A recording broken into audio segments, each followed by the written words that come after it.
बोलिए सियावर रामचंद्र की जय, पवन सुत हनुमान की जय।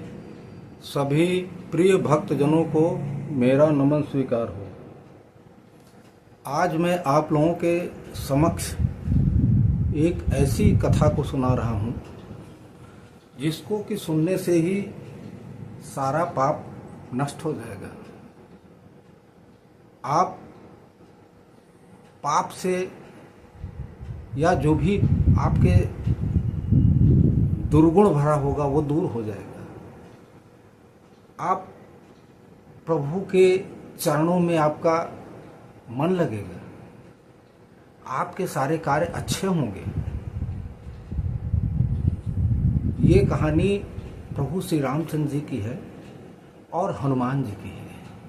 आप लोगों को पता ही होगा कि हनुमान जी प्रभु श्री राम के अनन्य भक्त हैं और उनकी भक्ति की कोई सीमा नहीं है। हम आप तो जरा सी भक्ति करते हैं तो फूले नहीं समाते, और प्रभु हनुमान जी ऐसे भक्त हैं प्रभु श्री राम को कि क्या कहने हैं। आप उसका जो है अंदाजा तक नहीं लगा सकते। ये कहानी तब की है, त्रेता युग की कहानी है, जब प्रभु श्री रामचंद्र जी ने त्रेता युग में अवतार लिया था।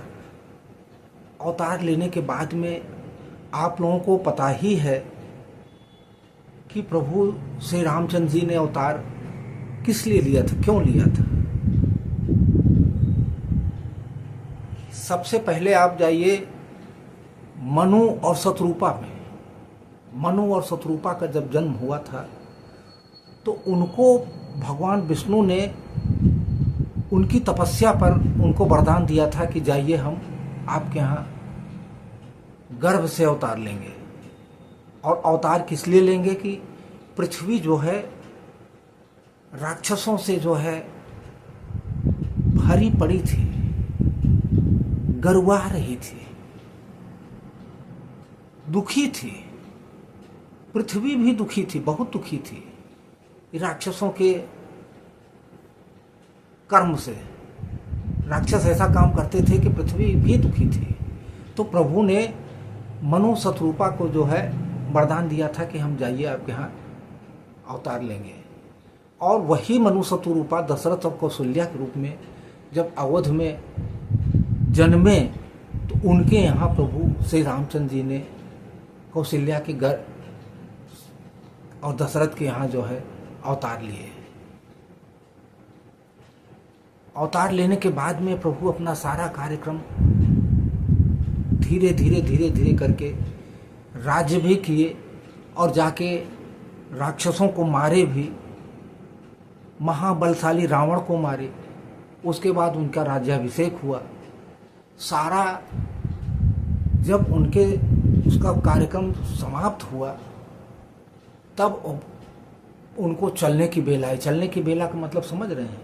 जो भी पृथ्वी पर अवतार लेता है, नर हो या कोई भी जीव हो, तो उसको एक दिन इस पृथ्वी से जाना भी पड़ता है।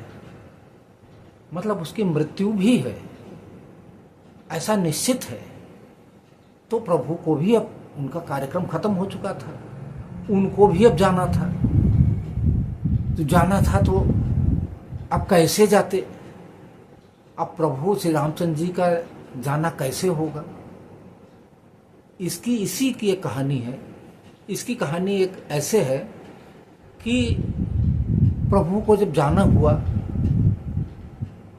तो यम से बात किए, यमराज से बात किए कि ऐसी ऐसी बात है, अब हमारे सारे कार्यक्रम जो हैं ख़त्म हो चुके हैं, अब हमको जो है जाने का समय हो गया है, अब आप आओ और हम चलते हैं।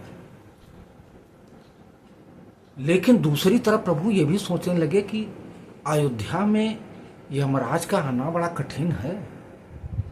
यहाँ इनका आना जो है बहुत ही मुश्किल है, क्योंकि यहाँ तो हनुमान जी बैठे हैं जो कि पूरी अयोध्या की रखवाली करते हैं। यहाँ यमराज को आने में डर लगेगा, आ नहीं सकते हैं। और हनुमान जी अपना रौद्र रूप जब बना लेंगे तो यमराज भागी जाएंगे, रुकेंगे नहीं यहाँ। ऐसा प्रभु जी सोचे, और सोचे उस बात सही भी थी। यमराज का आना जो है अयोध्या में मुश्किल है, मुश्किल क्या मुमकिन है, आ ही नहीं सकते हैं।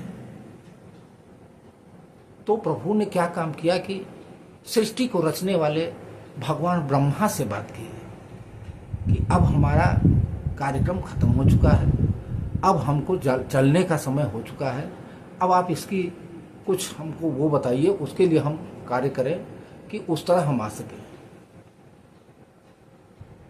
तो प्रभु ने क्या काम किया कि महल के अंदर जो है, महल के अंदर ही एक छोटा सा छेद था, उसमें अपनी अंगूठी को गिरा दिए।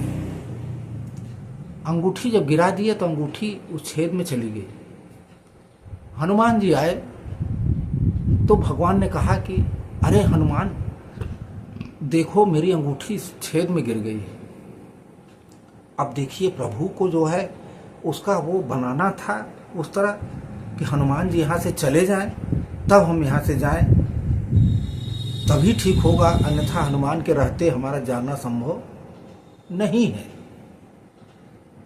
अब हनुमान जी क्या करें, उस छेद में जा भी कैसे सकते हैं, तो बहुत छोटा सा रूप बनाए, भौरे जैसा रूप बनाए और छेद में घुस गए। जब छेद में घुस गए तो छेद धीरे धीरे करके वो तो पूरा आगे जाके देखे तो बिल्कुल गुफा जैसे है, और वो सीधे सीधे सीधे पाताल लोक में चली गई है। वो हनुमान जी सीधा पाताल लोक में पहुंच गए। पाताल लोक में जब पहुंच गए तो वहां देखे तो वहां वासुकी नाग जो है, पहले से ही नागलोक था पूरा, वो वासुकी नाग से मिले। वासुकी नाग से मिले तो अपनी पूरी कहानी बताए कि मेरे प्रभु की अंगूठी गिर गई है, वो अगर आपके यहाँ कहीं हो तो हमको बता दीजिए, हम उसको लेने आए हैं। प्रभु ने हमको आज्ञा दी है कि उसको लेके आओ। तो वासुकी नाग को ले गए, उनको थोड़ी दूर ले गए। वहाँ एक बहुत बड़ा हॉल टाइप था, कमरा टाइप था, उसमें अंगूठियां भरी थी। वहाँ हनुमान जी से कहे कि आप प्रभु श्री राम की अंगूठी ढूंढ लो इसमें। हनुमान जी सोचने लगे कि इसमें इतनी अंगूठियों का ढेर लगा है, इसमें हम क्या ढूंढेंगे, कैसे ढूंढेंगे। फिर भी प्रभु श्री राम की आज्ञा का मानना था, पालन भी करना था, अंगूठी भी ढूंढनी थी। वो सोचने लगे कि भूसे के ढेर में सुई ढूंढने जैसा है ये तो, फिर भी चलो देखते हैं। गए तो वहां प्रभु श्री राम की चाहे वो मान लीजिए उनके ऊपर कृपा, या हनुमान जी की भक्ति, या जो कुछ भी मान लीजिए, एक अंगूठी उठाए तो अरे कहाँ, ये तो प्रभु की ही है लगता है, और देखे तो प्रभु की ही अंगूठी निकली। प्रसन्न हो गए तो वासुकी से कहने लगे कि यही है ना, तो कहे हाँ यही है। तो अब वहां से चलने को हुए तो उनकी निगाह अंगूठियों पर पड़ रही थी, अंगूठी पर पड़ रही थी। जो भी अंगूठी देखे वो प्रभु की ही अंगूठी दिखे, मतलब जितनी अंगूठियां वहां ढेर थी सब प्रभु की थी। तो हनुमान जी आश्चर्यचकित थे, ये क्या हो रहा है, ये हमको किस माया में प्रभु भेज दिए। तो वासुकी जी ने कहा कि हनुमान जी आप चकित मत हो, ये संसार जो है ये माया लोक है, इसमें 4 युग होते हैं, सतयुग, द्वापर, त्रेता, कलयुग, और हर दूसरे युग में जो है प्रभु श्री राम अवतार लेते हैं, और हर बार इसी तरह अंगूठी गिराते हैं। उनकी ही अंगूठियां, ये सारी जितनी हैं उनकी ही अंगूठियां हैं। सृष्टि बाद में नष्ट भ्रष्ट हो जाती है, दोबारा फिर से होती है, और फिर से राम आते हैं। अब जब हनुमान जी ये चीज सुने तो उनके आंखों से अश्रुधारा बहने लगी। ये कौन सी माया में हमको भेज दिया, हमको क्या क्या सुनने को मिल रहा है। अब सोचने भी लगे तो वासुकी जी ने कहा कि ये सब जो है माया है, इस माया के वशीभूत आप हो गए हैं। प्रभु ने आपको इसी माया के उसमें भेज दिया है। अब हनुमान जी तो एकदम से तड़प के रह गए, करते क्या, वो प्रभु की माया के चक्कर में पड़ गए थे। तो अब अंगूठी लेके आए, यहाँ आए तो प्रभु जो है इसके पहले ही अपना जो है कार्यक्रम कर चुके थे। अपना जो है उनको भी मालूम हो गया कि अब प्रभु जो है हमको नहीं मिलेंगे दोबारा, फिर जो अवतार लेंगे तब मिलेंगे। तो प्रभु इधर जो है अपना सारा कार्यक्रम कर चुके थे, मतलब वो इस दुनिया से चले गए थे। इस तरह इस कहानी को जो भी सुनेगा उसके सारे पाप नष्ट हो जाएंगे, प्रभु के चरणों में उसका मन लगेगा, आशीर्वाद मिलेगा प्रभु का। तो इस कहानी को सुनिए, इस कहानी को शेयर भी कीजिए। और मैं बार बार आप लोगों को कहता हूं कि जिन भक्तों ने इस चैनल को सब्सक्राइब कर लिया है, उनको मैं बार बार अपने हृदय की गहराइयों से जो है उनको बार बार जो है मैं स्वागत, अभिनंदन और आभार प्रकट करता हूं। जिन भक्तों ने नहीं किया है वो कृपा करके चैनल को सब्सक्राइब कर लें। अच्छा लग रहा हो तो दूसरे को शेयर भी करें, लाइक कर दें, कमेंट बॉक्स में जय श्री राम लिख दें। मैं आप लोगों की इंतजारी करता रहूँगा। आगे मैं किसी और कथा के साथ में अगले भाग में फिर मिलूँगा। तब तक के लिए जय श्री राम, राधे राधे। बोलिए सियावर रामचंद्र की जय, पवन सुत हनुमान की जय।